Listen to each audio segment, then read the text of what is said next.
అడవి నడిబొడ్డున ఒక నక్క మరియు అందమైన కొంగ నివసించాయి. వారి మధ్య విభేదాలు ఉన్నప్పటికీ వారు పరిచయస్థులని తెలిసింది. ఒకరోజు నక్క అరుదైన దాతృత్వాన్ని అనుభవిస్తూ కొంగను భోజనానికి ఆహ్వానించాలని నిర్ణయించుకుంది. ఆ ఆహ్వానానికి పులకించిన కొంగ ఆత్రంగా నక్కల గుహకు చేరుకుంది. ఆమె రాగానే నక్క మనోహరమైన చిరునవ్వుతో ఆమెను పలకరించి లోపలికి ఆహ్వానించింది. వారు టేబుల్ వద్ద స్థిరపడ్డారు. అక్కడ ఫాక్స్ ఒక అద్భుతమైన విందును సిద్ధం చేసింది. ఏది ఏమైనప్పటికీ కొంగను ఆశ్చర్యపరిచేలా నక్క తన చదునైన ముక్కుకు సరైనది కాని కొంగ యొక్క పొడవాటి ముక్కుకు అసాధ్యమైన సూప్ను లోతులేని గిన్నెలలో అందించింది.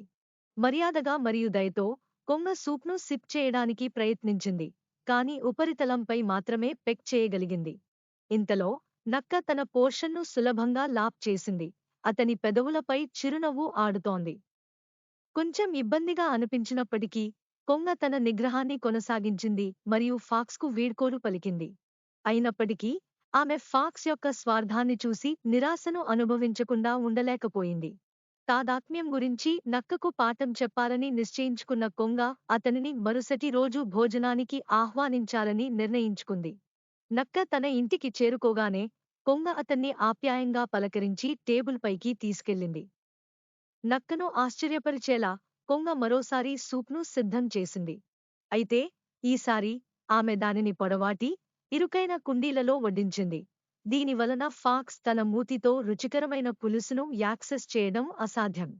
కొంగ సునాయాసంగా ఆమె సూప్ను సిప్ చేస్తుంటే నక్క నిరాశతో చూస్తూ ఉండిపోయింది. అతని కడుపు ఆకలితో కేకలు వేయడం. గడిచిన ప్రతి క్షణంలో ఫాక్స్ తన మార్గాల లోపాన్ని గ్రహించింది మరియు ఇతరుల పట్ల సానుభూతి మరియు పరిగణన యొక్క ప్రాముఖ్యతను అర్థం చేసుకుంది. సాయంత్రం ముగుస్తున్న కొద్దీ నక్క కొంగ తన ఆతిథ్యానికి కృతజ్ఞతలు తెలుపుతూ కొత్తగా వచ్చిన వినయంతో ఆమె గుహను విడిచిపెట్టింది. ఆ రోజు నుండి అతను ఇతరులతో దయ మరియు సానుభూతితో వ్యవహరిస్తానని ప్రతిజ్ఞ చేశాడు. నిజమైన స్నేహం నిస్వార్థత మరియు అవగాహన నుండి వికసిస్తుందని తెలుసు. కథ యొక్క నీతి: స్వార్థపూరితంగా ఉండకండి, ఎందుకంటే అది ఏదో ఒక సమయంలో మీకు తిరిగి వస్తుంది.